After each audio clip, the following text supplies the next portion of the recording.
Alright, so let's go ahead and install the Oneshock XR V2. So you got everything taken apart, and that's the right side of the wheel. That's the left side. The cable is pointing down. This is the front of the board, and you get the swing arm with this pointing up. And make sure you use Loctite, just a drop. I'm not going to put it because I keep taking it apart. And let's put all four.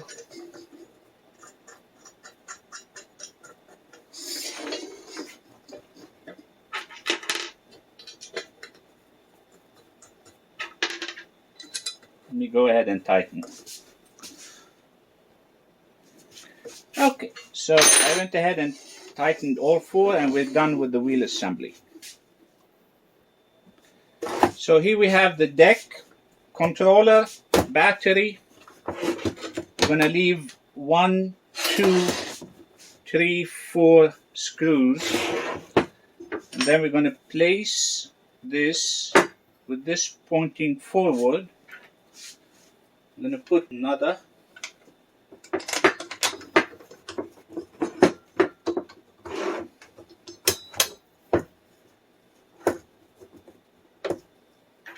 Same thing on the other side.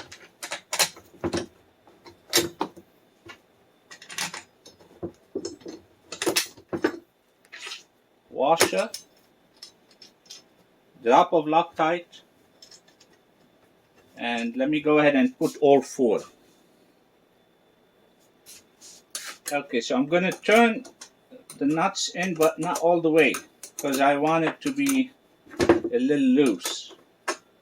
So I will tighten them later. Okay, that's enough. See, there's a little movement, so I need that. So now we can go ahead and remove 1, 2. Okay, so now it's flexible. We're going to get the wheel assembly. We're going to put one spacer here and one spacer on the other side.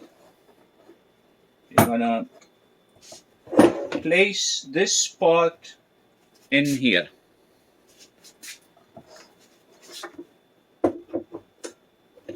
That's one. And that's two. So let me go ahead and put these 2 screws. Okay, so I've placed these 2 back. Now I'm going to take the battery cable out.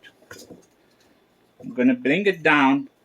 I'm going to push this all the way. Then I'm going to put it back. And now I'm going to put the cable for the motor. And that's basically 90% of the installation. Everything after here is fairly easy. Okay, so now we can go ahead and tighten this, and when you do, make sure this is all the way in and that spacer is sitting flush with the bottom of the rail. So let me go ahead and tighten all 4 around.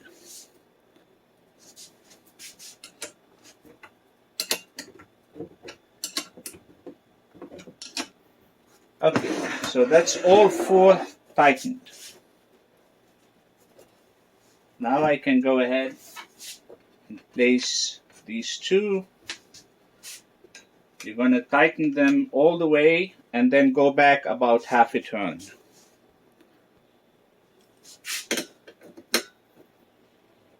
Maybe like a quarter of a turn. Make sure you put Loctite on both of them. And that's it. So now we can go ahead and put the sensor pad. Okay, so I went ahead and put the bumpers, the pads, everything back in business. Now we can go ahead and put the shock absorber. And that's going to go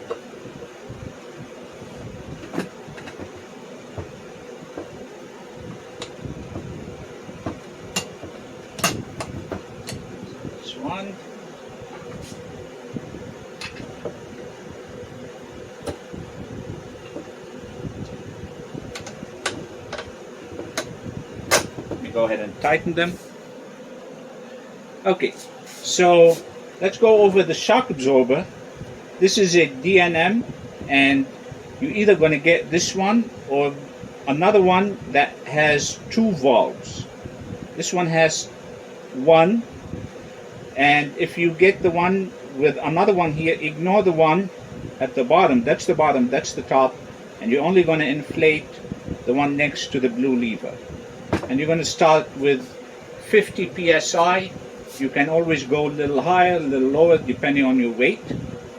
This is, now it's open, now it's closed. So now it's like you don't have a suspension there. So let's keep it open. There's inside wheel, that's the rebound wheel. If you open it all the way, the movement is going to be fast. If you close it all the way, the movement is going to be slow. Most people are going to open it all the way. I usually open it and then close just few clicks, maybe 3, 4, and that's clicks, not turns. You will feel the click when you turn it. And always use a D&M pump. You can get it from Amazon for $26. Don't use electric compressor. You will ruin the shock absorber. Now this is another tire. That's the Cloud tire, which is soft and expands a little bit. That's why there's not much space. But even though it has expanded, there's still clearance. So the suspension kit is built for the stock tire, and if the stock tire fits, most other tires are going to fit. I think the only one that's going to rub is the Vega threaded, and that's a problem even without the suspension. Anyway, I think we covered everything. For the fender, if you've seen my other videos, I use a half fender on the back, and you can improvise on front. The float fender works very nicely. Let me show you how I did it on my GT.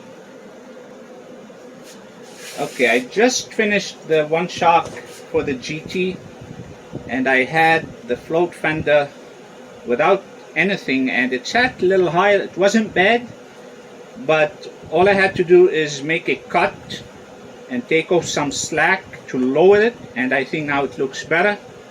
I used zip ties. You could use Velcro.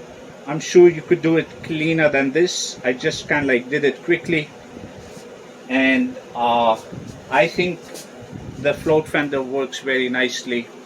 It's $39 from the Float Life. It comes in different colors. It's got cushioning inside, so it's very quiet. It's flexible, so it doesn't break. I think that's a very good option, but I'm sure there are a number of other ways to do it. Okay, so let's do a quick test on the XR.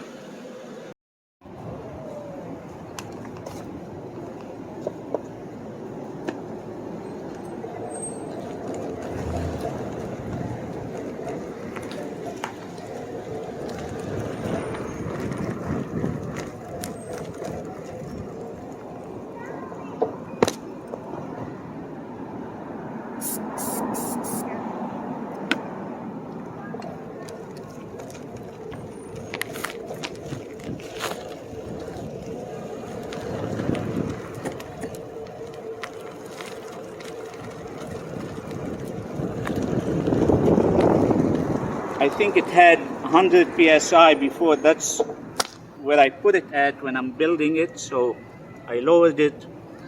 Should be about 50 now. This is locked, so now it's like there's no suspension.